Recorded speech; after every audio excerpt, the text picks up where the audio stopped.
I feel like we should have more moon technology or some shit. You know what I'm saying? I think shit is like flying up from the ocean to the sky. It's like surfing in some oil spillage. Inhaled like a whole bag of goose feathers. I worry primarily about whether there are nightclubs in heaven. I have no idea where the third input would go to. That's true. Yeah, it's supposed to be like one going into each ear. Right, You could try 5.1, but nobody would hear it correctly. Yeah. Maybe if you were like some sort of, mutant with an ear on your belly button. Yeah. And then you would just have to have you just have to jerry rig like 3-way headphones so that the two go over your ears, and then the third one goes over your belly button ear. Yeah, did we catch the whole 3-way ASMR conversation about mutant babies? Yeah, I think we caught a little bit of that. That's some good podcast material. Thank God that is returning to an old topic. That is not content I was willing to lose. So we're here, Oh Well You Bastards, episode 22. We have Andrew Chung in the house. Yeah. Hello. Longtime friend. Hey, what's up? First time on the podcast. Yeah, Welcome. well, it's very exciting. Yeah. So what's the topic for today? We could talk about movies and soundtracks. That was an idea that Jack had already. The other day we were talking amongst ourselves about movie soundtracks, and we were just wondering Ian, you brought it up first initially, right? What were you talking about? Last night we went out to dinner with our dad for a place, and I got tacos because my stomach. Anyways, we were getting into... And you were allowed to stay and bring inside food into the pho place because you used to work with our waiter. Yeah, the waiter. I used to work with him at a movie theater, and he hadn't seen me in 5 years. But we automatically caught up, and I bought a Sprite, so I wasn't like a rude customer who thinks he could bring anything in. Yeah, you were part of our group, and we were paying, so it's not that big a deal. Yeah, it was pretty chill. We had some good combos with our dad and some father-sons bonding. Yeah. And we got into film soundtracks and a bunch of weird topics in Daiso, Japan, the store in San Diego. You took copious notes, which, you should be a courtroom stenographer, so that, he took notes of just everything. Yeah, and everything's on my phone. Had to scroll for a solid minute, but... What notes? Just, the basic generic notepad out. I could show you a little preview here. I have a note document for everything. Absolutely everything. Yeah. But I could be a stenographer, no problem. Yeah, just to get back on topic, we were talking. You brought up a composer for. Well, we were talking about the possibility of you eventually working on, composing for a film, and then you brought up a composer that you really admired who passed away recently. Yeah. So there's this composer I look up to, Johann Johannson. Yeah. The most recent thing he worked on was the Mother soundtrack, and what I heard from his passing was that when he made this full soundtrack, after pouring so much work into it, he realized, okay, this movie is better without my soundtrack. Yeah, he finally saw the movie and its completion was like, all right, yeah, this movie is better off without all of my music.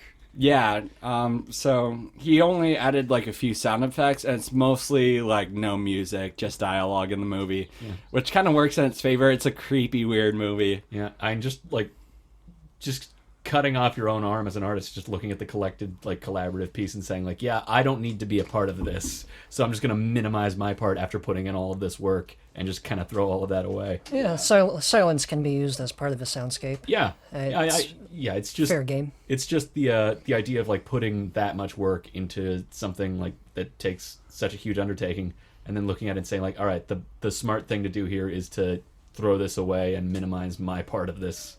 Yeah, most artists don't get the idea of killing your darlings. Oh yeah, they're all really egotistical. And that takes it to an extreme. Yeah. And that is being a selfless artist in a collaborative piece, taken to an extreme. Yeah, and that just you really have to set aside your ego for that one. Big time, yeah. I'm hopefully he still got paid in full for the whole thing because he did all the work. Oh yeah, I'm sure he still gets paid. Yeah, and hopefully that hopefully that it music was is still out there. Yeah, somewhere. hopefully that money was passed along to his family or whoever was as well. He went too soon. He was 43 years old, so too young to be lost to the problems of whatever was happening. I think it was illness that took him out. Yeah, I just hope that that music is still around somewhere that we can, hear it, or it can be used for something else. 'Cause- Yeah, now that we've talked about it twice, I'm going to do my research and see where I can find it. Yeah. Yeah, in this day and age, it has to be somewhere. And he's also scored other movies. What was that, like, space movie, like Arrival or something? The one on Arrival. the Yeah. I'm never going to pronounce this guy's name right. Denis Villeneuve. There we go. Apparently. He's got it. Yeah, He's got Andrew it. knows. Andrew's the film buff here. He's making the new Dune, which Yeah, it's exciting. if I had to pick one director who's around now to make Dune again, I would probably go with him. Yeah, did you see Blade Runner 2049? Oh my God, yes. So good. It was such a good So movie. good, Yeah. So many setup shots. Yeah. And everybody said it was too long, and I agree, but I can't think of one thing I would actually want to cut. Exactly, it's Yeah. the perfect length when you think about Yeah, it. it's a long movie, but it kind of needs to be as long as it is. Yeah, and on the rewatch, it really holds up. Oh yeah, It holds everything up. kind of. I haven't rewatched it yet. I need to. We need to throw a backyard movie night where we watch Blade Runner 2049. Everybody says, "When is this going to get to something?" It is something It already. is the something. Pay attention here, folks. It's mood. This is sci-fi noir, man. So, Andrew, what have you been watching lately? Have you been paying attention to Netflix or any TV shows, movies that we could check out?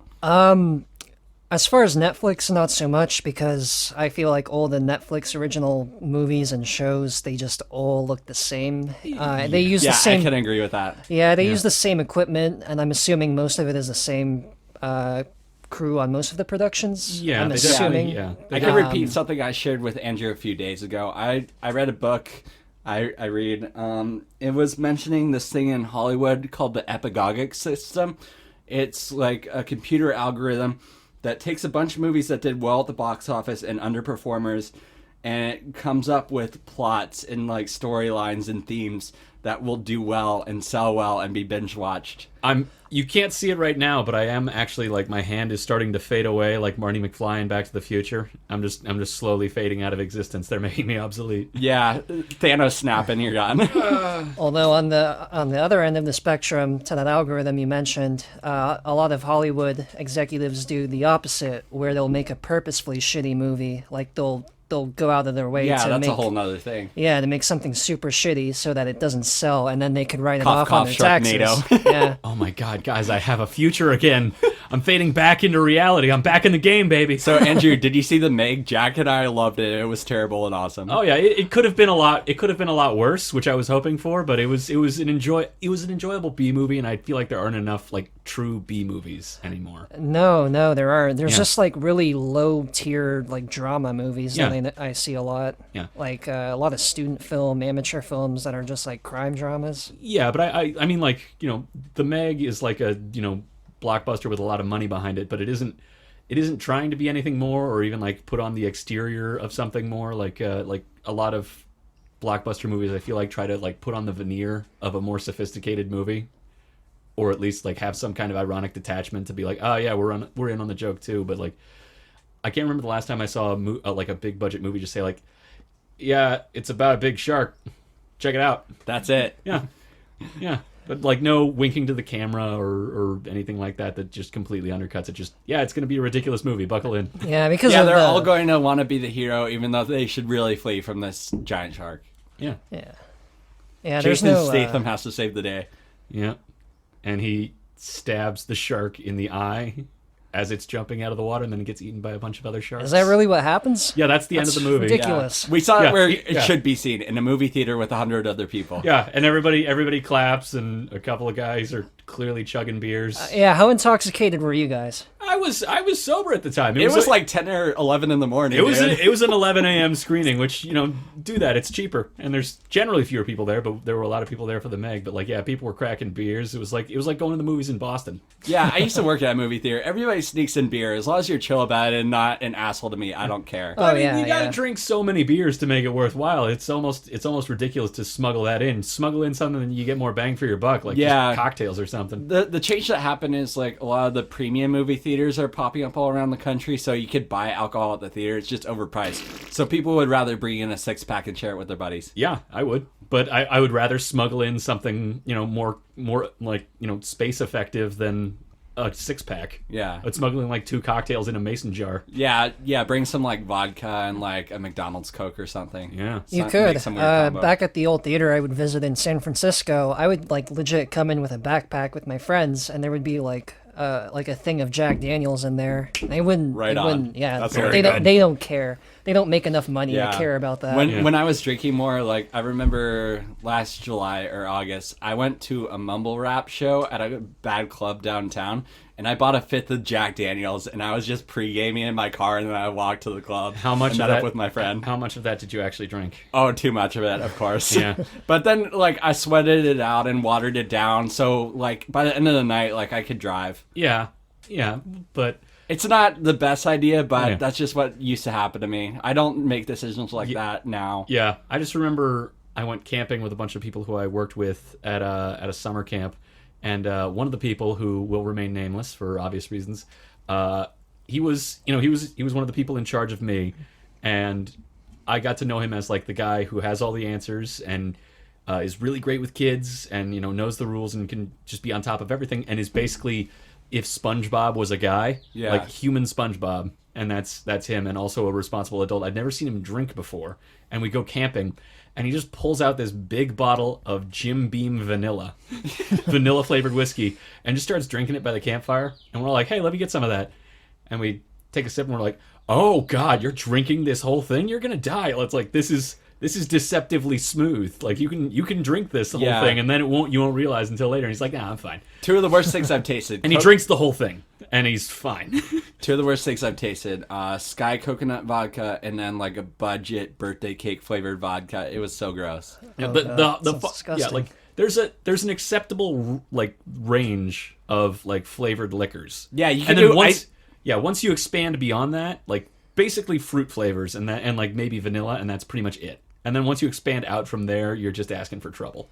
Yeah, have you guys had the peppermint whiskey? The one that's like tastes like the No. gum. I've had peppermint schnapps, but I've It's had a little iced tea different. vodka. yeah. That used to be good. Okay, yeah. Shout I out know to that, McGillicuddy's peppermint schnapps. You taste like shit, and you're not strong enough to make it worthwhile. But Schnapps is a ski resort drink from Jack and I's childhood.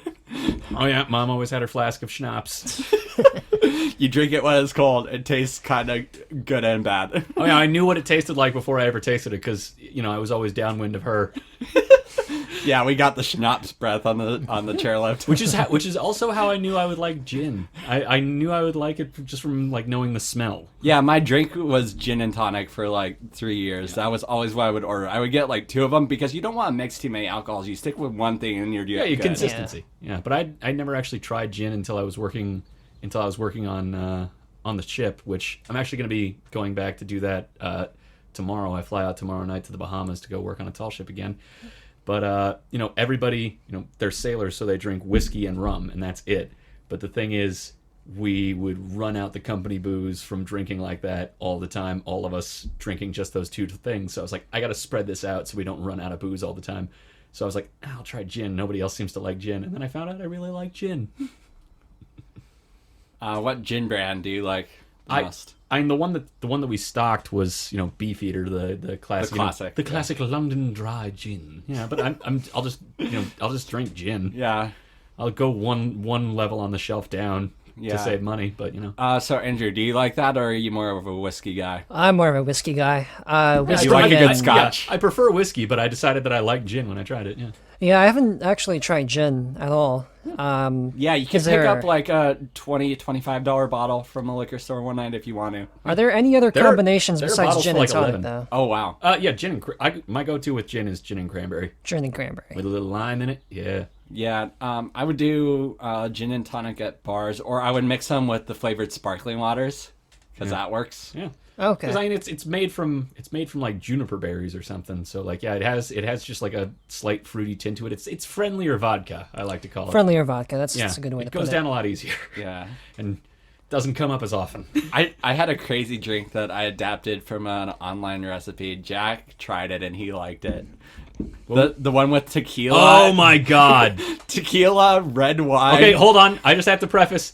I like it. That does not mean it's a good idea. No. I like a lot of things that are terrible. It might get you too drunk. It's pretty strong. No, I enjoy it. I'll drink like 2 or 3 on a lazy afternoon, but like Yeah. So the recipe it doesn't taste good. Okay. I just like it.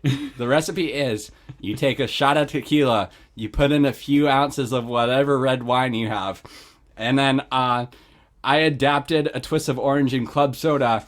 I had like Hanson's Mandarin Lime Soda in the house, so I put that in. It's 3 ingredients. You could buy the soda for cheap. Yeah. And what was the name for it? Did you come up with one or did I? We came up with some kind of like San Diego specific name for it, but I can't Point remember. Loma Pause. The Point Loma Pause. Yeah, for those who are not in the know, not fucking locals, Not high tech high. yeah, It's like very specific. it's super specific, which is the perfect way to name a drink. But like, the Point Loma Pause is kind of code for like if you live or work in Point Loma, you're used to planes flying out overhead because the airport is right there. The airport is right on the other side of the bay, and it's coming right over you, and it's loud as shit. It's literally every 5 minutes. Every almost. 5 minutes, yeah. You like have to clockwork. stop what you're talking about and let it pass. Yeah. So get a sample of an airplane ready. So yeah. Anyway, I was saying. I have one. So no, like an actual one. Like so. Yeah. Anyway, I was saying.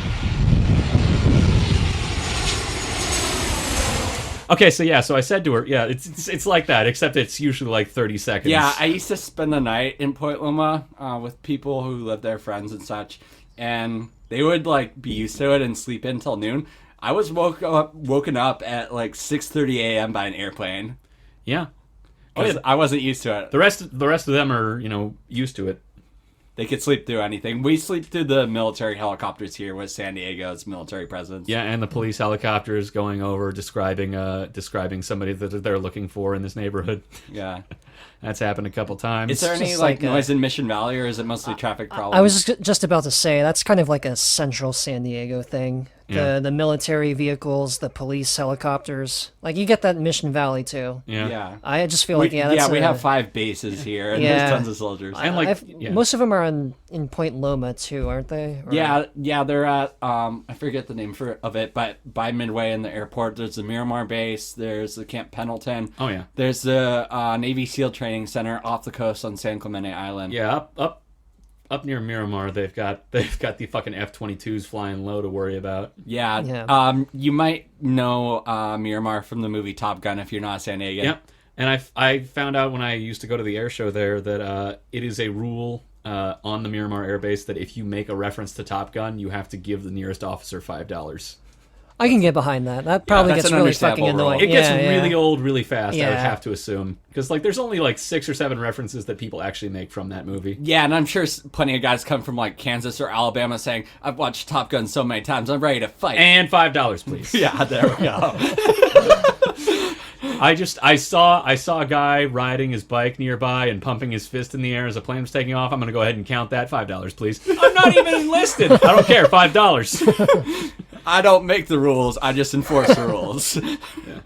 Yeah, but going back to film soundtracks, what you brought up about Johann Johannson made me think of Ennio Morricone. Ennio Morricone, the famous composer for all the spaghetti westerns and so forth.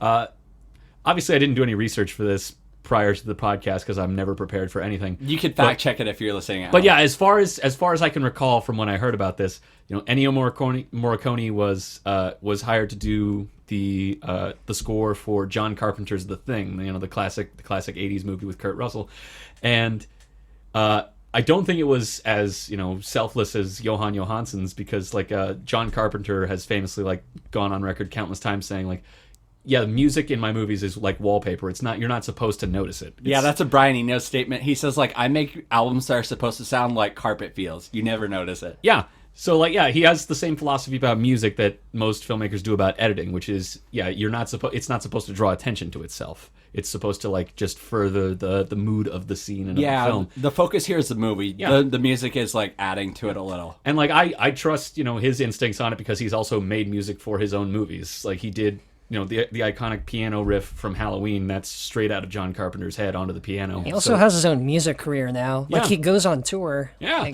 Yeah, so he knows music. He's not just deriding the value of music. He knows what he's talking about, and that's just his opinion as a filmmaker is that music shouldn't draw as much attention to itself when the focus is, what's on the screen, not what's, the music. And so, like, I think it was more of an argument than Johann Johannson, like, volunteering. But, like, pretty much, like, most of Ennio Morricone's score was scrapped. And then decades later, he did the score for The Hateful Eight, the Quentin Tarantino movie. And again, as far as I recall, the story was that he brought back a lot of the music that he made for The Thing and kind of like reworked it and updated it and made it the score for The Hateful Eight, which has a very bombastic score, like very over the top in Tarantino fashion. But like, yeah, it's funny that those two movies would have the same like DNA of their music, because like they're both movies about a bunch of people trapped in the cold, and Kurt Russell has a big beard and a funny hat. Yeah. Speaking of people trapped in the cold, the Revenant score, Ryuichi Sakamoto. Andrew and I saw a documentary on Sakamoto in North Park. We could talk about that. Yeah. Yeah, go ahead. So I guess I could talk about it because I know a little bit more about Sakamoto. Andrew was familiar. He knew some of the scores. I've listened to more of his ambient solo albums. The documentary was a good look at his music creating process. Like, I'm a studio nerd, so I was really enjoying that. It has live performances. It talks about like how he used a nuclear battered piano that's out of key on an album. I'm sorry, nuclear battered? Like battered with radiation, or like just Battered- dipped and battered? Just like kind of destroyed, maybe still a little bit irradiated. He was wearing the hazmat Cool. suit to go pick it up. Oh, that's awesome. Please tell me there's an image of him playing the piano in a hazmat suit. Yeah, it's the very first scene. Oh, yes! It's so epic, dude. God, I love it. That needs to be somebody. Somebody needs to make that their album cover. Just like put it through a Photoshop filter of him playing the piano in the hazmat Yeah. suit. That's And an maybe album cover. Andrew Yeah, it's could like a Pink say Floyd some cover. minor Yeah, details it's a of Pink- the movie too, that's some since Pink you Floyd watched shit it right with there. me. Yeah, so I don't remember most of it actually, but I were talking through remember it. I remember liking it when I saw it, and I found him really interesting, especially his creative process. But as far as film scores go, I mean, my favorite is still Howard Shore, who famously did the Lord of the Rings soundtrack, Oh yeah. which I feel is one of the greatest soundtracks ever made. Oh yeah. The Rohirrim score, just the everything. lonely violin. That's Yeah. just my favorite though. Yeah. The Ride of the Rohirrim, the Minas Tirith fight is like one of the Yeah. greatest moments. for me. Yeah, that is like, I respect John Carpenter's interpretation, and it clearly works for his movies, but like there are a lot of great examples of music that draws more attention to itself in a moment. Yeah. And it enhances the moment of the film that just burns it into your memory forever. So like, I'm kind of up in the air between the John Carpenter school of things and like the more over the top music score. They side of both things. work, Yeah, just yeah. in different contexts, contexts, and different and yeah. stories. I would not want to see a John Carpenter movie where John Carpenter doesn't hold to that ideal of, the music should be like wallpaper. Because if it had a big bombastic soundtrack over like, the kind of images that John Carpenter puts on screen, it wouldn't be the same. Yeah, he's an independent filmmaker, so to have like a huge bombastic score over his movies would it wouldn't feel right. Yeah. Like you can't see that for The Thing or Assault on Precinct 13. Just doesn't work. And he's always excelled at like even not so much in horror movies that he makes, but just like, putting together like, visually speaking, a quiet scene. Like just a movie that just like in horror he'll create like a lingering dread that like a big score wouldn't really help with. Like that was kind of one of my complaints about the version of It that came out like in 2017. It was generally good. I liked it. It was well done, but like there were certain scenes where I feel like the scares were kind of crushed under like a really over the top score. Yeah, it's because horror filmmakers nowadays, they just try to startle you. It's Yeah. not about building up that sense of dread you were talking about. Yeah, it's just about the jump. And the thing is, like, there were scenes where the director was clearly doing a decent job of building dread with the visuals, and then nobody really stopped the music side of things from going over the top. So just things don't quite match. Studio movies aren't really that subtle at all. Like, Yeah, and if you deliver a subtle movie to a studio, they will They don't want they it. will fix that. yeah, they'll fix it. They'll like, fix quote it. unquote fix it. Yeah. And that just goes back to like what we were talking about with like Netflix films and like just the whole house style problem that a lot of movie studios have been bumping up against lately. I feel the same way about Marvel films because like Oh, absolutely. yeah with the exception of like 2 or 3 maybe of the last 20 movies. Which 2 or 3? Because I feel that they all have been the same. They all look pretty much the same. Like 2 or 3 have had like a little bit of their own flourish. Like, Taika Waititi, no matter like what kind of restraints you put on him, will always come up with something that's distinctly his own. But like, yeah, they all to like one extent or another look pretty much the same, and I'm not really on board with that. Yeah, yeah. They should look like the genres that they try to ape. Because I know my big problem with the the Winter Soldier one is that they try to make it like a 70s political thriller in style. Yeah, they even literally got Robert Redford and did Falcon and the Snowman just with Captain America. Yeah, but it looked and felt nothing like one of those movies. It just felt like another Marvel studio film. Should have been long shots of Steve Rogers walking across a bridge in a big pea coat, just looking out over the water. Yeah, exactly. And I was hoping for this new Joker movie that they released the trailer of just recently. With Joaquin Phoenix going full Joaquin Phoenix. Yeah. Unfortunately, I'm getting a bit of that production house vibe from it. Yeah. It doesn't look as against the grain as I guess it tries to be. Yeah. But Joaquin Phoenix looks great in it. Yeah, he's a big looks draw great in for everything. me. Yeah, So, of course. Joaquin Phoenix, I'm of course a fan of her and Walk the Line. But also, have you seen his weird experimental film, I'm Still Here? It was on Netflix briefly. Oh, I haven't. I really wanted to. Yeah. But I think at the time, I wasn't quite a fan of his yet. Yeah. And so I missed the boat on that one. That makes sense. It's a strange movie, and it's got, like, him nude, and, like, it's low res. Whole hog? And, like, hastily put together. Yeah, full hog. Nice. Yeah, full frontal maybe even. Rate the dick.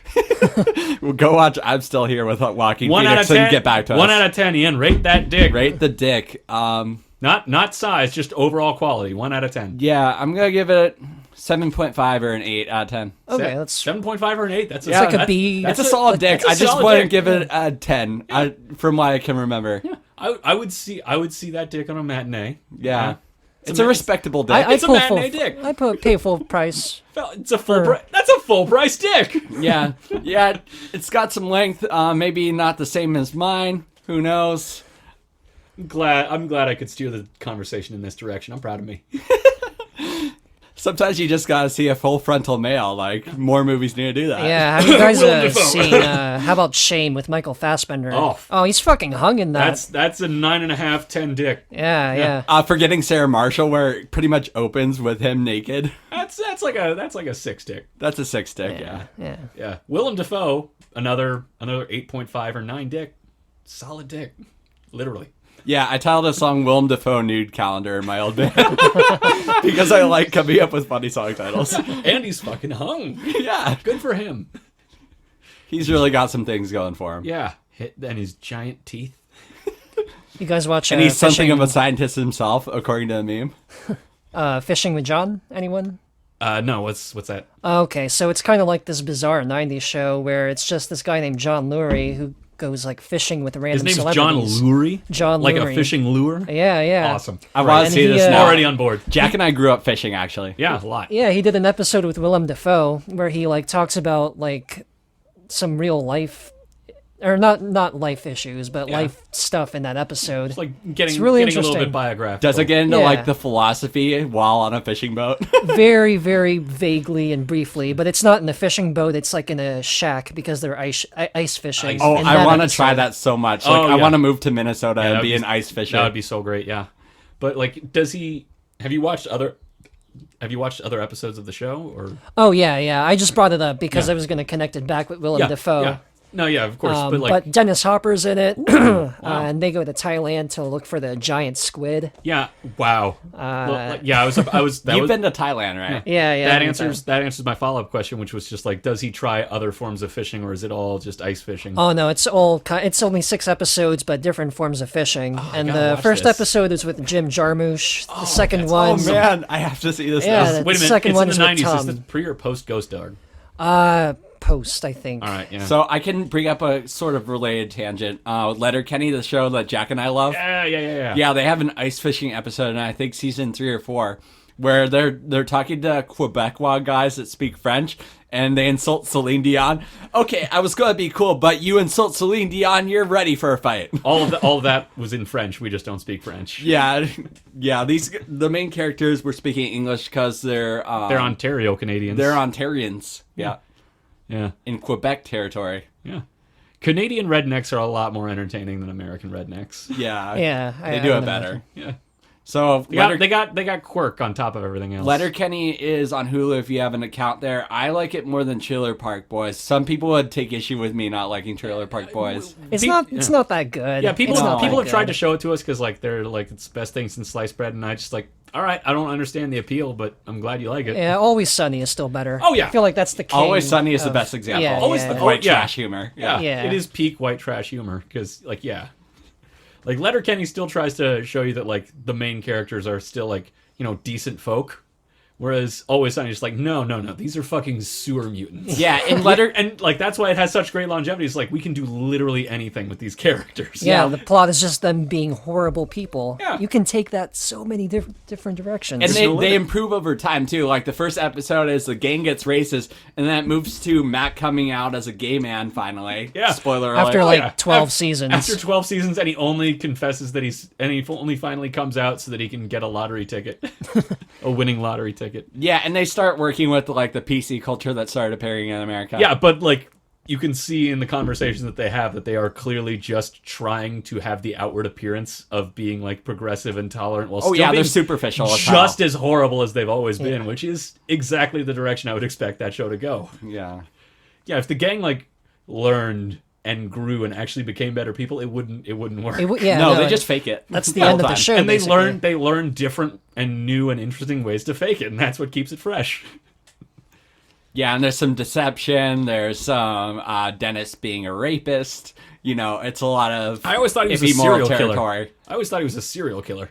He was both. Yeah. Yeah, it's I mean, vague, it's always but- hinted at that he's both. Yeah. I think it's funny that we don't know for sure. Yeah, I mean, he talks about like locking women in his bedroom and videotaping against their will. And there was that stuff one like episode, The Dennis system, the high that's school pretty iffy. reunion, where they find like duct tape, Oh, yeah. ropes, and like Oh, yeah. bondage They don't gear even find or it. He whatever. willingly trots it out, and then they're like, "Hey, why do you have all these things? Don't." I like to bind. I like to be bound. God, Don't judge me. I know what I'm about here. That's what he don't says. read into it too much. God, I am the golden god.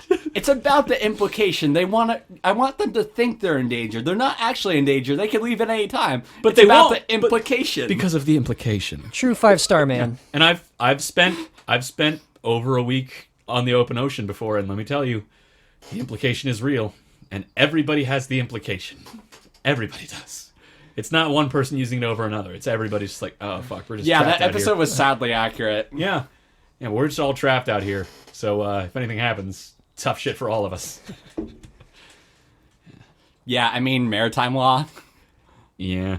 People don't understand what international waters means. A lot of people think that once you're on international waters, that just means anything goes. But there's UN guidelines or something. Yeah, probably. Generally speaking, rule of thumb is if you're on a ship and you're in international waters, the flag of the country that you're flying the flag of while you're at sea, you are under the jurisdiction of that country. Oh, I didn't know that. I mean, Yeah. but when has the UN ever enforced anything? But they, like once, they tried yeah. to solve Haiti, and that had some problems. Yeah, but if you but if you have evidence of a crime on board, then you go to harbor, you have to answer for that, and whatever flag you're flying, it puts you under the jurisdiction of that country. So you really can't commit murder at sea. You can because you can get rid of all the evidence, but Yeah, and legally you can't. Yeah. And if there's any evidence of that, then you will be extradited to whatever country whose flag you're flying. Yeah, the Chinese are overfishing off the coast of Africa, and that's not being dealt with really. Oh yeah.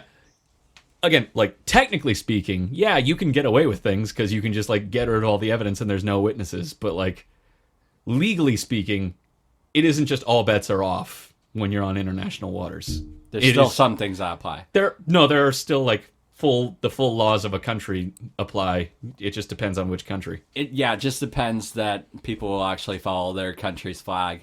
Yeah. Well, if there's any evidence of a crime when you go into harbor, then you'll just have to answer for it, full stop. But With what you bring back or Yeah. Coast Guard questions or or if something. or if you leave with a manifest and it says how many people you have aboard, and then you come back and you have one fewer people, there's going to be some questions about where that other person went, and it'll probably become a murder investigation. So Jack and I have been on the open ocean in boats a little more than you may have. Have you ever I know you took the cruise to Alaska. Yeah. And then other than that, there was the fifth grade thing on the Star of India, Oh, yeah. which I feel we all did everyone, that. Right yeah, after everyone did that. So I mean, that's.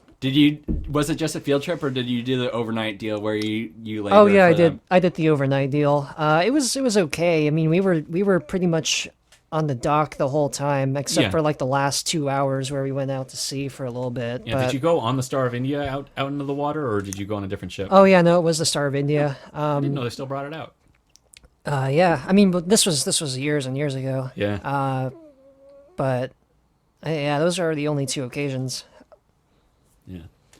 I'm jealous that you've been to Alaska, though. That's one of my dream travel destinations. I'm going to go there soon. I have savings now. Oh yeah, no, you should do it. Yeah, It's man. really good. Yeah, I just want to work up to being able to do the crazy hikes that I want to do in Alaska. Yeah. What part of Alaska do you want to visit? So I guess I'll fly up there because driving has issues. Like the roads are in disrepair after the summer melt. So fly up to Anchorage and then like probably rent a car there if I can. And then like go up to like the national park areas and Fairbanks. Do it in the summer or whenever it's warm. You know, that little Yeah. 2-month window that you A got. little 2 month window. If you're in Ketchikan, you should go to a salmon bake because over at the salmon bakes, they grill the salmon and Yeah. they have this specialty sauce, which is basically I think like butter and brown sugar. Oh, that And sounds good. some other third And ingredient. gluten-free. Yeah. And some other third ingredient, and then they mix it, and it's not sugary or like fatty. It doesn't feel that way at It's all. just got a light like, glaze sort of thing. Yeah, it's a really good glaze. Yeah, I'm It's- gonna eat like a ton of salmon once I'm in Alaska for sure. Yeah, I'm certain about that. And then like, I'm not expecting it, but it would be cool to get some like hunted meat if I can obtain it. Some what? some hunted elk. Oh, some hunted meat. Yeah. Hunted elk. I wanna taste the elk in Alaska for Oh, sure. Yeah. Caribou. Yeah. Probably not bear. Bears are. I mean, bear is infamously gamey and stringy and not very good. Yeah, most Americans have like the teddy bear image of bears, but you could actually hunt them in Alaska in certain states. I don't think of bears as teddy bears. I think they're dangerous animals, and I want to stay yeah, far they're away from fucking them. vicious. I want to observe them from a safe distance. Yeah. but I also don't want to eat them because they're infamously just salty and gamey and disgusting. Yeah, I've heard the taste is pretty bad once you actually like kill a bear and Very then you fatty. chop it up. Yeah, it's both stringy and fatty from what I've heard, which is just not a good combo. Yeah, but we were talking about like the sameness, the visual sameness of Marvel movies a little while ago, and I was just I wanted to ask your thoughts. By any chance did you see Aquaman?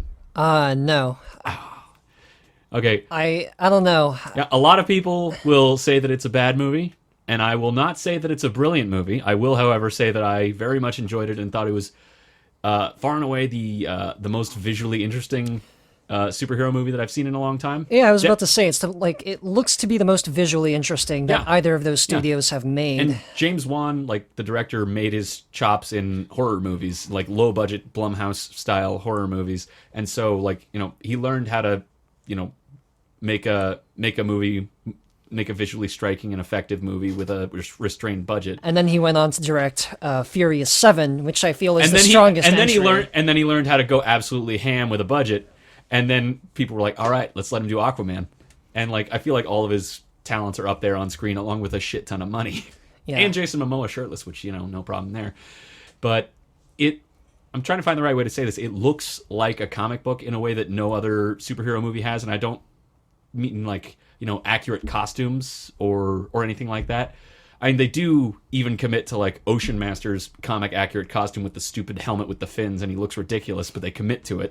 But and not in a gimmicky way like Ang Lee's Hulk movie where they have the panels on screen and shit like that. That was the worst. It looks so That was goddamn so silly. bad, yeah. It's so bad. And it's not silly in a fun way. It's just dumb. No, it just Yeah. didn't work. But they have these in the movie. They have these really big tableau shots for which they hit hard slow motion and just amp up the contrast and everything. And so it looks like a big splash page from a comic book. It's just these big epic images that they learn to focus on, and it looks like a comic book in a way that no other movie trying to capture that style has. Yeah, when I saw the trailer, like all the visual stuff looked good. It's just that the tone of it looked too serious, too miserable for what I guess it should be. Oh yeah, that was probably more an issue with the trailer because I saw the movie and it was a lot of fun. Oh, okay. Yeah. And they just did not even try to make Jason Momoa as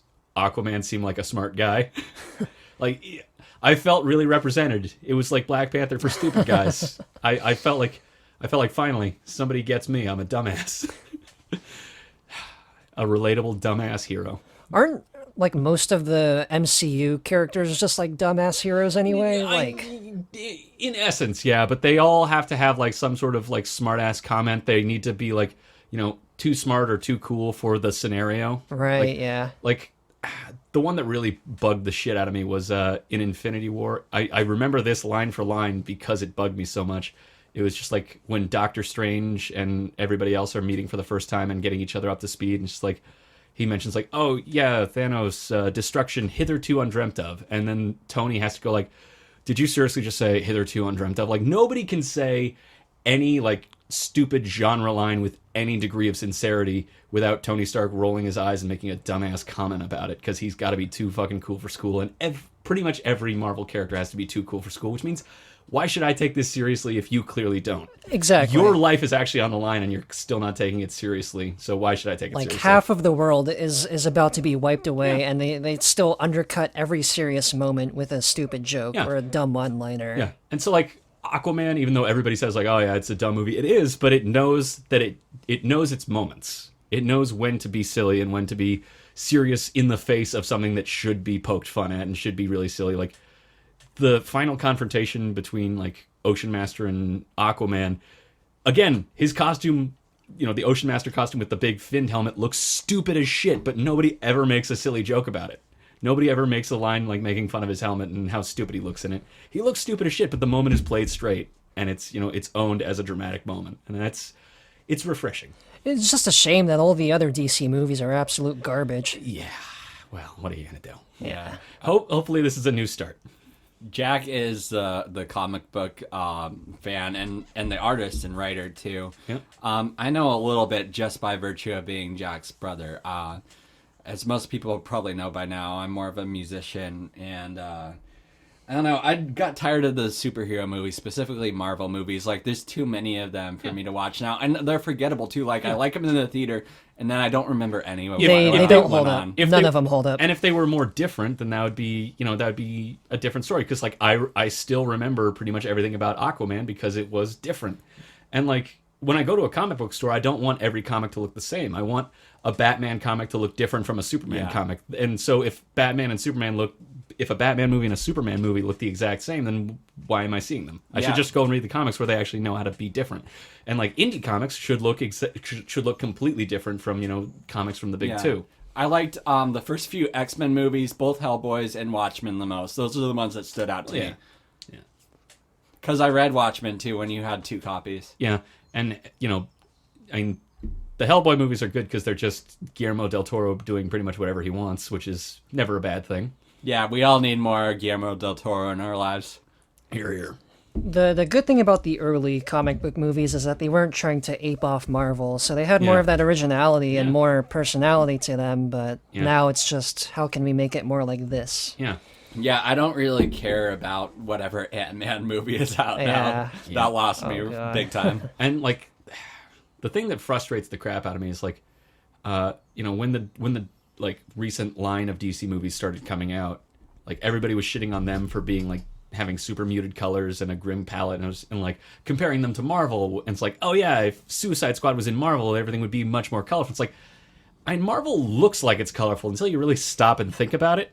It really is very muted, except for like a handful of colors. Yeah, the posters are the most colorful thing about colors it. And like Dark Knight scenes too. Like when you think about the visual aspect of the Marvel movies, I feel like a lot of people think of the aesthetics of the poster and not so much of the actual movie, because the actual movie is very bland. It's shot very like flat. Generically, very flat. Yeah, the one that really had the biggest like stylistic difference, I would say, is probably honestly the first Captain America movie. Really, I was going to say Thor Ragnarok. Yeah, well, but- Ragnarok is again, like I mentioned it earlier. It's definitely on the list of those, but like all these other movies have always been trying to visually copy Iron Man, and like the first Captain America movie was very much like very like soft lighting, very like old Hollywood kind of look.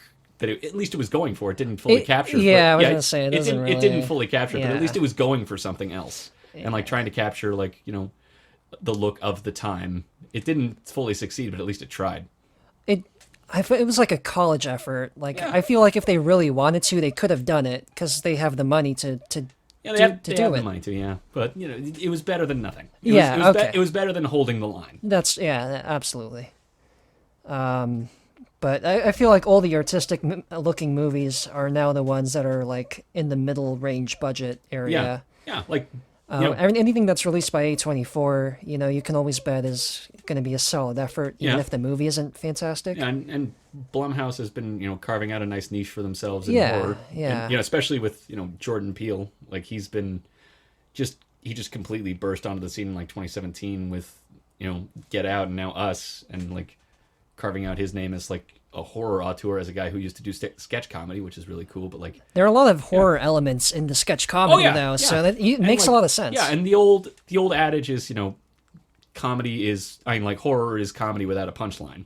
They both build and build and build, and like comedy will just kind of blow up the idea, whereas horror will just take it all the way into the bottom and make it like the worst you can imagine. It's just like there was one Key and Peele sketch that I'm thinking of that is very much like if it was shifted just 15 degrees, it would be a horror story, and like just the fact that it's a little bit too absurd. Like it's a like old footage of like an 80s aerobic dance competition, and like they like Key and Peele come out as the two guys dancing against each other, and their names are like Flash and Lightning, and one of them has Jerry curls, so it's stupid and absurd off the bat, but then like it cuts to like real world, like it's originally like shitty VHS tape, and then it cuts to like the real world behind the scenes, and like the guys behind the camera are like, oh shit, and they're like writing on cue cards, and they have to like send messages to one of the guys. It's like, your wife has been in an accident. It's like they think, do you think there was anybody with a motive, somebody who might have? And then like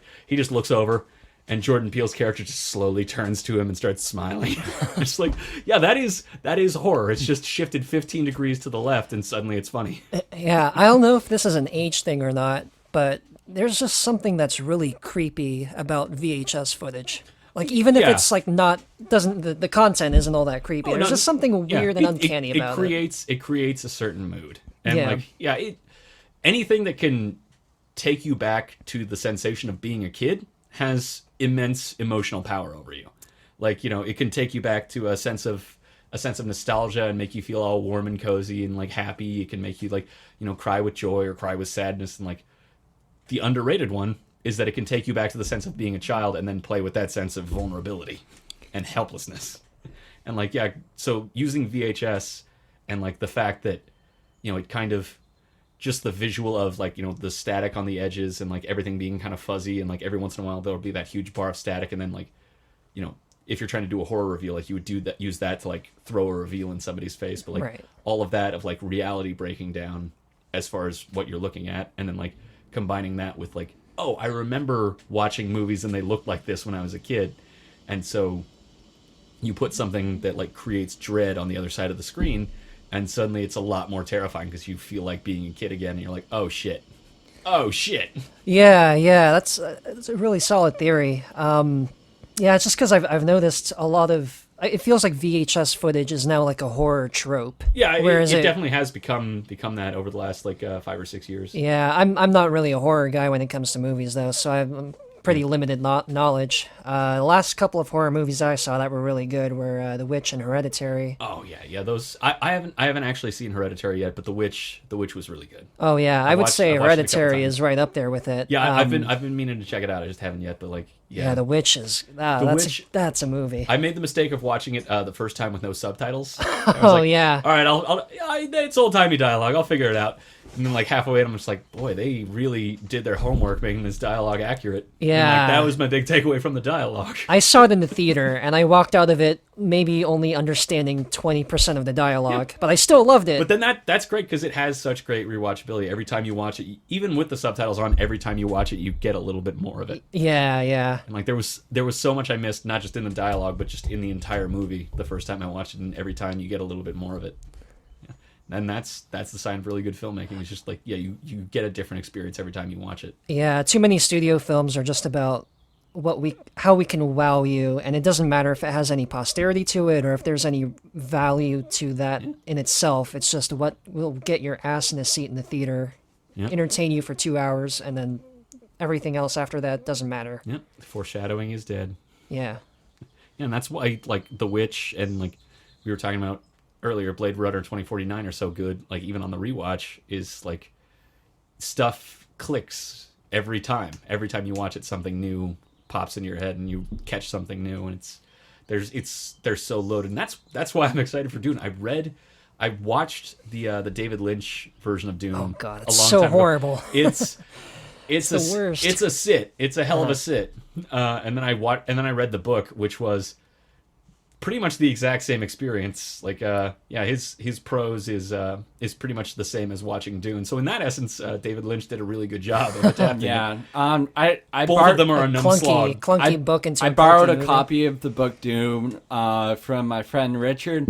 I didn't have the time to read it. It got a little bit bent and damaged, so I'm sorry, Richard, for returning it in that condition. Sorry, Richard. Sorry, Richard. Yeah, I sorry, apologize Richard. here Yeah. if you're hearing this. But like the author had his background in newspapers, in like journalism, and so the book reads like a super dry newspaper article, but it's about this insane, like elaborate sci-fi fantasy far-flung future world, and so like the level of tedium that you have to read through in his prose to get the story is so goddamn much. And so like Dune, the David Lynch version, really was a perfect adaptation of a really numb slog of a book. So hopefully Villeneuve or Denis Villeneuve. All right, Villeneuve does a better job of like, cutting things down and then like expanding it in ways that he wants to, like he did with Blade Runner. Yeah, David Lynch, of course, I've watched like most of Twin Peaks and a few of his movies. He also puts out solo music that's not related to his films. Yeah. It's pretty good from what I've heard. He's a good musician.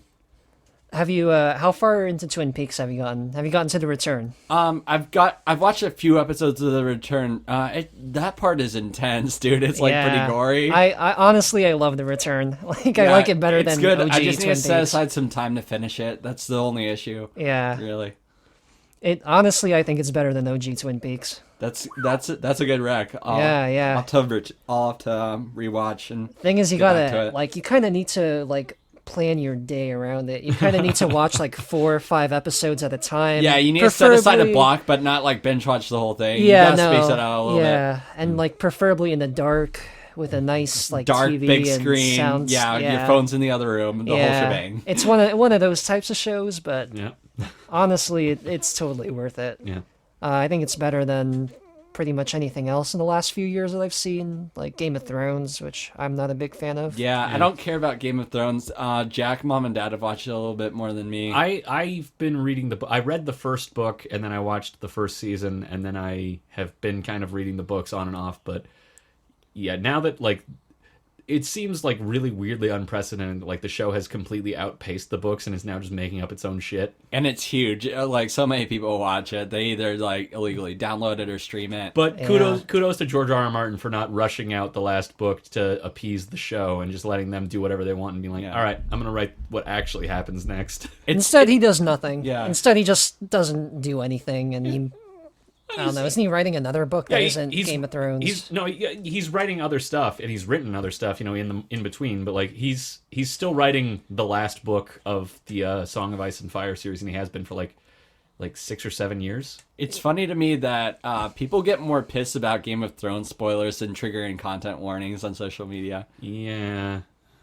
I had like a Facebook extension because I needed to like focus and get off Facebook. And there was one filter that you could put on saying, remove all Game of Thrones spoilers. That was at the top. That's the one that people were asking him for the most when he developed the extension. Wow. I don't want to see any Game of Thrones spoilers on my Facebook. Take it off, please.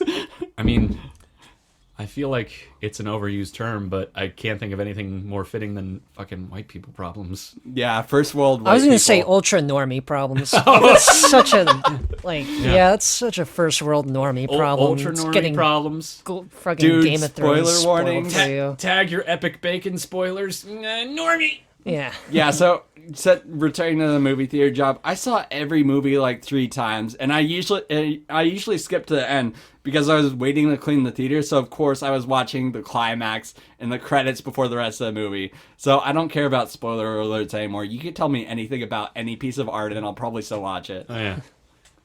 Yeah.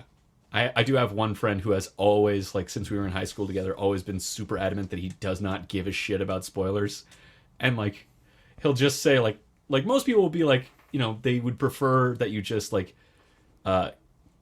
just recommend them on a movie and like give them a general idea of what it is, and like if they're into it they'll watch it, but like he's just like, yeah, tell me as much as you can about the movie, and then if it interests me, I'll watch it. I want to see how the story develops. I don't care if you skip to the end here. Yeah, tell me the stuff that you thought was cool, and then I'll watch it for that and see if it's better than how you described it. If it's not, then I didn't like it. Yeah, I would agree with that person's decision or preference. I don't know if I can go that far, because I do like to be surprised whenever I can legitimately be surprised by like a movie, which is not as often as I would like.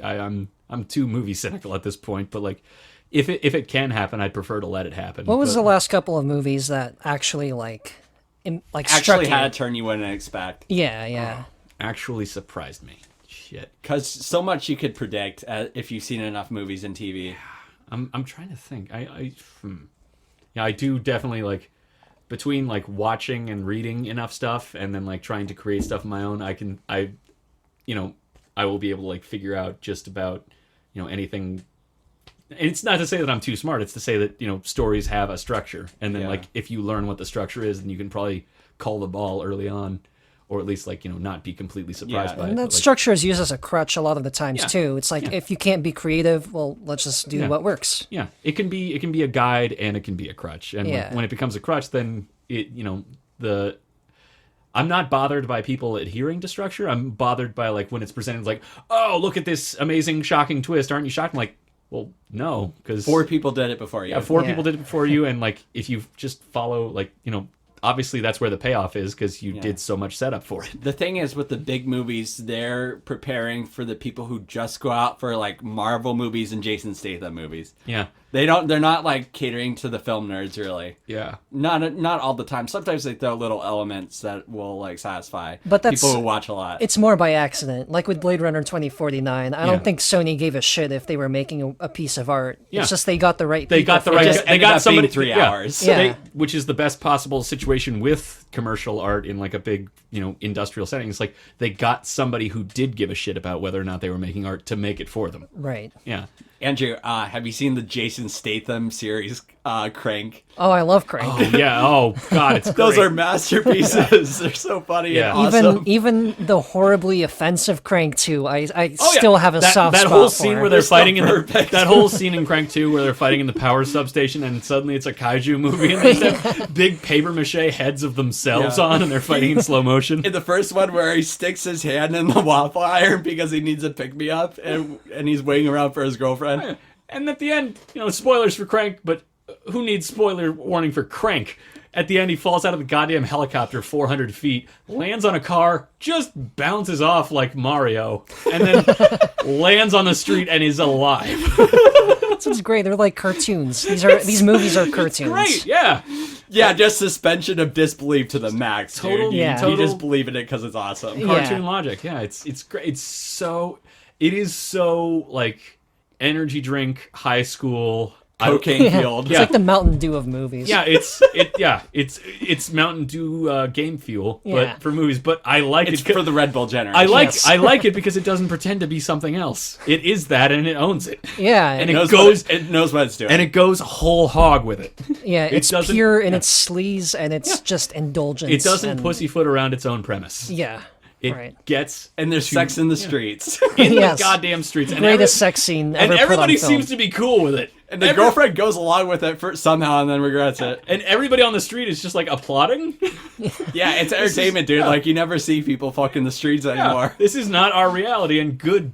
I wouldn't want to live in that world, but I do want to see it every once in a while. Well, in San Diego with the beach, like, you sometimes stumble upon that. If you get to the beach at night for a bonfire, you're gonna see a couple making out or having sex. Yeah, but Yeah. they go there at night for a reason, not in broad daylight on a busy street. Or, Yeah, that's or true. at a racetrack. Or at Where the there's racetrack. a huge crowd At watching. the Fontana NASCAR Speedway, you see some people fucking.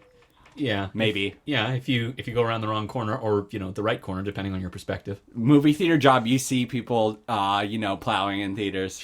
Empty theaters. Just railing each other. Yeah. They think you're not even- there, you've seen it, Not unfortunately. even like the discreet popcorn box Bajowski, just like going all in on each other. Oh, yeah, I've seen that one, too. Yeah, I know, but like that's at least like trying to hide, as opposed to like Just fucking in the background. just slapping. What do you even do? Do you just let it happen? Do they expect you to do something Dude, about that? I'm not going to interrupt that. Screw that. Go Like, in afterward with some Lysol and just spray the whole row. I've already seen enough and I'm going to clean up after them. So, like, I'll just let them keep on going. I don't want to make things extremely awkward. Yeah, just watch. Just be like, roll your eyes, young love, and then just walk away whistling Yeah. a tune. It was in the movie of The Rock where he's portraying Hercules. Oh my God, people. Honestly, the most surprising thing about that is just that people were in that theater. Yeah, there was one couple in this theater. It was empty besides them, and they were that- going to town. Maybe that's why. Was this like a week or two after the movie came out and they knew nobody was going to be in there? Yeah, it was either like 2 or 3 weeks after the movie came out, and it was still playing. Yeah. So like people would see it on a Friday night. Yeah, but that's the only reason why they were in there. Not because they wanted to see Hercules. They're like, let's just It's pick the most- something empty. nobody's going to be in here. We know what we're about to do here. Yeah, I know what I'm about, son. Oh, but with the Meg, we were just saying like, yeah, there is hopefully, knock on wood, like a slow, gradual, kind of clumsy resurgence of actual B movies. Did you by any chance see Overlord? No, but I heard a lot about it. Yeah, it was good. I really liked it, and like it is one of those movies where like by the opening title card, you will know whether or not you're going to love the movie. Okay, one of those. And the title comes on screen, and the title is the first thing on screen. I saw the trailer and it reminded me a lot of this video game, Return to Castle Wolfenstein. Yeah, one of the Wolfenstein games. Yeah, it definitely has that general vibe. Yeah. Unfortunately, it was out of theaters by the time I figured out about it. But based on that recommendation, I definitely gotta hit up a red box. Yeah, I loved it, and like the trailer gives a slightly different version of the movie. Like I thought it was gonna be like more like over the top, like shootouts with Nazi zombies. It's not so much that. It definitely like toes the line between like horror and schlock a lot better. Like it is the most like artfully done version of a bunch of guys fighting Nazi zombies that you're probably ever going to see. Like Dead Snow was a lot of fun, but like it went like, all the way with the schlock, and like Overlord kind of like balances between the two. A lot of people were saying that it kind of reminded them of like the 80s action movies like Predator, the really conceptual It definitely ones. follows like a very similar like structure and setup to Predator. Yeah. And that's what we need more of is like those concept movies. And like Predator, like when you go back and really look at it, like it doesn't try to cram in more shit. It's a really tightly run script. Yeah. It has a goal. It has exactly what the kind of story that it wants to tell and the beats it wants to hit, and it hits them and nothing else. Yeah, no, those 80s action movies are surprisingly really sufficient. Yeah. Or like, efficient in the way they tell their story. Because they don't like, try to set up a fucking cinematic universe or like sequels or shit. They just have a thing that they want to do and they do it. And they know to put the exposition into the action. Yeah. They don't like They know how to- stop a yeah. scene just to have people explain the plot. Yeah, you need to have like Red Letter Media were the people who pointed this out, but I really do like it as an example. Like the scene in Empire Strikes Back where like the Imperial officer like walks in on Darth Vader having his helmet put back on. Oh yeah. Do you remember the dialogue in that scene? Actually no. Yeah, because it's just exposition about them tracking the Millennium Falcon. It's not important, but like they put it in that scene with that striking visual. It's like, all right, yeah, we convey that information, we got that information like further the story, but like in an interesting way. Yeah, which is and nice. now like that scene is cemented in your brain forever. Yes. Even if you don't know the dialogue, because the dialogue was just to get us to the next scene. But like we put an image there that's in your brain forever. Damn, Empire is just such a damn good movie. Fucking Irvin Kershner. Like not even a good Star Wars movie, but just a great movie. It's still the gold standard for Star Wars movies. Yeah. There hasn't been one that's even come close to Empire. No. I don't know how you feel about the newer ones, but I'm fucking tired of them. Yeah, I'm tired of them in the same way that I'm tired of Marvel movies. Like I still show up and watch them, and like sometimes I'll be like, oh, that one was actually pretty good. But like overall, just the concept of it like hanging over my head, like this is media forever now. It's just like exhausting. So like the idea of like a Star Wars movie every year forever is very exhausting to me. But like individually, I generally like the new ones. I have my criticisms of them, but like they look good, which is the good thing. Is that they don't look like crap.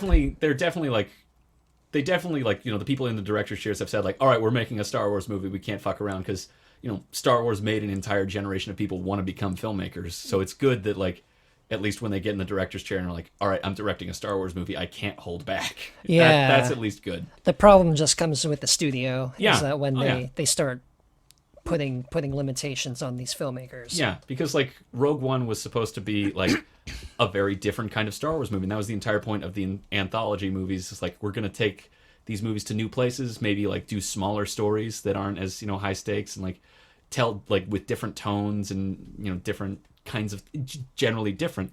And then like you go and see Rogue One, and like you can still kind of see that, you can see the footprint of it, but like it has clearly been like brought in line with what Disney has decided Star Wars is supposed to be. Yeah. Which is like I feel like the reset button for that would be like make an anthology movie that's not about like something that leads into one of the other movies, or like how Han Solo got his fucking name or something. Like make a movie that like is just somewhere out in the galaxy, doesn't matter what time period, doesn't matter what planet, doesn't matter what characters are in it, and just take a little corner of the Star Wars galaxy, give it to Guillermo del Toro and say, do whatever you want. I would watch that. Yeah. The only problem is they get these great filmmakers, but then it's the studio interference that kills it at the end. Yeah, and that's the problem. Like you would have to say do whatever you want and then adhere to that. Yeah. And I think the best way to do that is just say like, yeah, don't bother like putting familiar characters in it.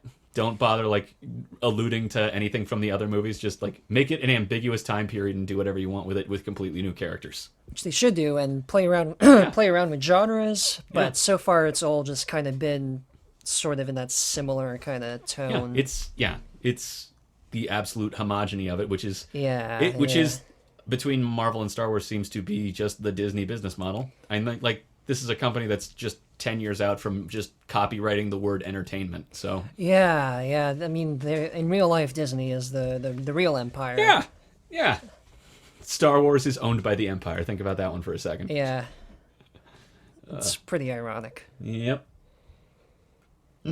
But luckily, I mean, there's still great movies that are made at a studio level. It's just we don't get them very often. They fall through the cracks. Yeah.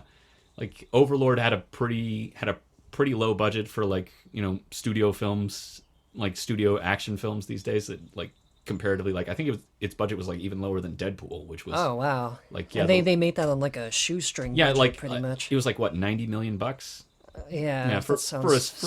a comic book movie with like Colossus, who I'm guessing just ate up money every second he was on screen. But like they made that movie for $90 million. I think Overlord was like 80, maybe 75 million. Wow. And it was really well done. I liked it. Yeah, I really got to check it out. And yeah, just any of these conceptual movies that they make now, I really want to actually watch in a theater so that they make more of them, and that they don't just keep making those same like studio standard types of movies. Yeah, and that is I'm a frugal man, and I every once in a while I will skirt the rules. I believe in theater hopping. Buying a ticket for one movie, seeing it, and then sneaking into another one. But my philosophy is I will pay to see a movie that I think I want to support, and then I'll sneak into a movie that I don't think makes any difference. Yeah, you don't buy a ticket for Avengers and then after that go watch The Meg or Overlord. You do it the other way around. Yeah, I'm planning on like paying to see Hellboy, and then because I like Hellboy and I want to see another Hellboy movie, and then sneaking into Endgame. But like, I when I first really came to this philosophy, I paid to see the Laika movie Kubo and the Two Strings, and then I snuck in to see Suicide Squad. I was like, yeah, I made the right choice here. I gave my money to the right movie. Did you ever see Kubo and the Two Strings? No. I everyone tells me I should. It's really good. It's really good. Yeah. I don't know what Laika's making next, but I hope it's. We could host a movie night with Kubo and the Two Strings and one other anime movie. You showed it to me. Yeah. Yeah, Mom and I saw it, and we just both really loved it. And like, we showed it to the kids, niece and nephew. But yeah, it's a really good movie. I think it's my favorite from Laika. Other people, it definitely struck a personal chord with me. But like other people have said that like it's not as like narratively it's not as cohesive as like Paranorman or something like that. Like Paranorman is a really good movie, but like. Yeah, that could be a double feature. Yeah, double header. I'd watch that. Like, Kubo definitely just like struck a chord with me personally. Yeah. Yeah, for animated movies, I don't really care about the logical cohesiveness of the story. It's not really too much of a concern for me. Animated movies should be like are the last bastion of like movies that are hopefully like less concerned with the internal logic and the connective tissue from A to B, and more just about like putting an interesting visual on the screen and hanging enough of a narrative on it to make it connect. Right. Yeah. Like, and again, Disney is getting going too far to the other direction. Their animated movies are all looking like fucking Frozen. Where not only just each movie looks the same, each character looks the same. Yeah, they know that's what the kids like. That's what gets them to the theater. Yeah. I'm wondering if and when they will make another Disney animated movie that's like the traditional 2D, because like the last one they did was like fucking Princess and the Frog. That was like 10 years ago. It was 10 years ago. Yeah, I remember like for school I got to tour like one of the Disney animation studios when they were like still working on it. And like they didn't show us much like behind the scenes stuff, but we got to like see like part of it like that they were willing to show tourists, and I was like, this is fucking cool. I want to see this because it's 2D animation. I can't remember the last time they made one of these, and now it's been 10 years since they made that. Yeah, like all the good animation you find in anime, but a lot of it isn't really that good. Like the actual stories, because they get indulgent, they get dragged out. Yeah, and it's just... they make a 14-year-old boy who's a bodybuilder. Yeah, it's just like it's too far into the other direction. Where... Anime, like you'll always see people like making the argument that animation is better in anime by like showing these gifs of like really good animation, but then like they kind of step around the part where it's like 6 episodes of people just kind of like standing still and moving their mouths. It's like, they pour all of their budget and all of their effort into like these big animated sequences that are very impressive, and they're always cool to look at, but then like the rest of the time it's very static, like an episode of Thundercats. Yeah, but the thing is, we just don't get 2D animation in America anymore. Like, you just don't see it. The problem I see with anime is like, one with Japan as a whole is like the fetishization of teenagers specifically. Yeah, it's pretty a big weird. issue. It's weird. Yeah. Like I don't know. It's a like problem. You have the J-pop stars that like they cast an image of these girls are modest and they're behaved, but then like stuff goes on behind the scenes that you don't necessarily hear about. Yeah. But then there's also the issue of like the assembly line industry nature of animation, both overseas and in America, and like a lot of American 2D animation is done overseas, so it's really all the same problem. But like you hear about Japanese animators who have like literally worked themselves to death at their drawing boards, and like the studios in Korea who like really overwork and underpay their artists, and it's just it comes out in the work. It's Japan's got a horrible overwork culture, and that's affected the suicide problem there too. And like it's the most pressing issue obviously is that it's inhuman and alienating and leads to death by exhaustion or suicide and like all these horrible dehumanizing things that come with overwork culture, but just also secondary issue is that it clearly shows up in the work. It's it becomes very flat when people have to churn out as much as they can as fast as they can for as little money as possible. Yeah. I've heard the problem with Japan is Nobody wants to do the manual labor or the lower paying jobs because Japan's so expensive to live in. So they have like undocumented immigrants who can kind of stay there, kind of not. Yeah, they're if trying only- to get foreigners to do it. Not even the foreigners want to do it, though. If only those kinds Yeah, of jobs were like valued and paid a respectable wage. Yeah, Yeah. the United States issue you could automatically connect it to is on the majority of our day laborers are Mexican immigrants, some legal, some undocumented, because nobody wants to do that job. It's a really grueling job, even if it does pay pretty well.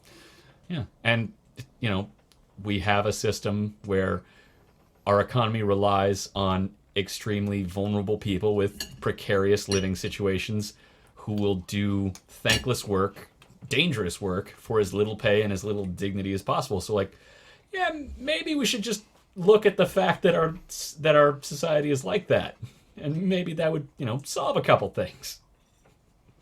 Yeah, you couldn't. But Like, it's just too theoretically, hard. grant amnesty to millions. It's got to take a different president than the one we have now. And No, a of course. different everyone than Yeah. we have right now. Yeah, Yeah. a different certain populace in the United States. Wink, wink. Yeah, Yep. I mean, we're trying to. I mean, it's about changing the structure of society, pretty much. It's not gonna. I don't even think it's gonna happen in our lifetime. And It's got to take decades. Yeah. And it's tough to come up with a plan for changing the structure of society when, like, our entire, you know, education system, our culture has been engineered so that you can't even conceive of what that new world would look like. No matter how educated you are, it's hard to picture like what that would look like. People and how you don't can get to know it. how to imagine once they're adults. Like you spend so much time in childhood like playing in make believe, like, oh, I'm cops and robbers, or we're playing G.I. Joe, or we're doing something else. We're acting out movies, but then you lose that as you grow older. It's ground out of you Yeah. for that exact reason. Because once you're old enough, you'll start to imagine, like, you know, how we can actually change things for the better, and instead you are ground through the mill as a source of labor, and like just everything else is just cast aside as grist from the mill. And like going back to, you know, culture, like look at any like post-apocalyptic movie. It's easier to picture the end of the world than the end of capitalism. We have no idea how to conceive of what this new world that we keep saying we need looks like. And now the capitalists are saying, okay, we might need some socialism here. We might need to make some modifications to stuff. Oh no, you say it. Yeah. No, you're saying Oh, it. now you realize.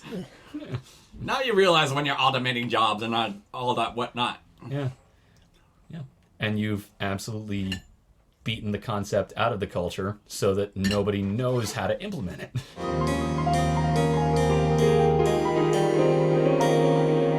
We did it, guys. We did a podcast that people will listen to some or most of. Well, hopefully a little more than some. You know. It's an hour and 17. Hopefully we kept you entertained. Hopefully we turned you on to some movies, some TV, some other things that ended up in the discussion here. Yeah. And, you know, we were mentioning, you know, Netflix is very samey and has a house style, but Love, Death, and Robots is an anthology animated series that they've put out recently. Like, I think all of the different shorts are from different animation studios, and they all look completely different and visually interesting. So, like, generally, I just want more anthologies, like more stories that either, like, you know, like a season of television and then the next season is completely different, or like, you know, each episode is different. Like, we have Black Mirror, and now The Twilight Zone is back. And, True Detective as well. And yeah, True Detective is an anthology in that each season is I don't different. sleep. I just just dream. dream. I just dream. I want you to stop saying odd shit. Dude, Matthew McConaughey, have you seen his advertisements? I don't drive a Lincoln because they pay me to. I drive it because I've been driving a Lincoln since long before anybody ever paid me to drive one. I didn't do it to be cool. I didn't do it to make a statement. I just liked it. That's a really good McConaughey. That's honestly a really good McConaughey. It's one of my favorite things from it. It's 30 seconds long. I love doing McConaughey. It's so much fun. Western The bacon new cheese, one. burger cheese, bacon, Western bacon. The new one, You're the new one bacon. is, you should try this Japanese whiskey. You'll like it. He does American whiskey too. Yeah, he does both. He plays does both sides. he does two different nationalities of whiskey. Like he does Wild Turkey, I think is the one that he does, and it's just like, We're not in a rush to be number one. not in a rush not to be either. It's like, what the fuck does that mean, Matthew McConaughey? That is such a Matthew McConaughey thing to say. And it makes absolutely no goddamn sense. That's some classic capitalist info villains there. That's some filtered through classic McConaughey.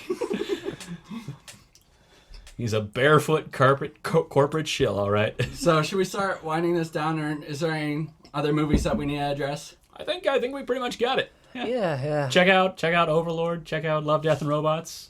Check out Aquaman. Andrew, so you're working at Costco. Do you have anything to plug? I know you're off social media.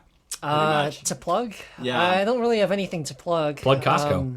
The one in Market. Welcome to Costco. I love you. Wait, hold on. Welcome to Costco. I love you. Watch Idiocracy if you still somehow haven't seen that. Yeah. It was a pleasure having you on. Oh, thank you. It was a pleasure to be on. Yeah. Andrew and I go way back. We met in high school, so we've been friends on and off since then. Yeah, I think we met in 2007. Yeah, So damn, we're 12 years ago. 12 Damn, years. son. 12 years. 12 years of friends. Our friendship is in middle school now. Yeah. Like, friendships grow up so fast. Soon they're going to be in college and own a home and all that. Well, thank you for coming on, dude. Oh, yeah. Our It's a friendship pleasure. and his friends will drift apart. Sunrise, sunset. All right. All right, so that's a wrap. Yeah. Oh, well, you bastards, episode 22. Thank you for listening. Woo! Subscribe All and right. follow us. We have show notes now at ohwellyoubastards.wordpress.com. I put in all the handy links that you need. Cool. Links on links on links. Yeah. All right. Goodbye, everybody. Bye. Adios. So long, compadre.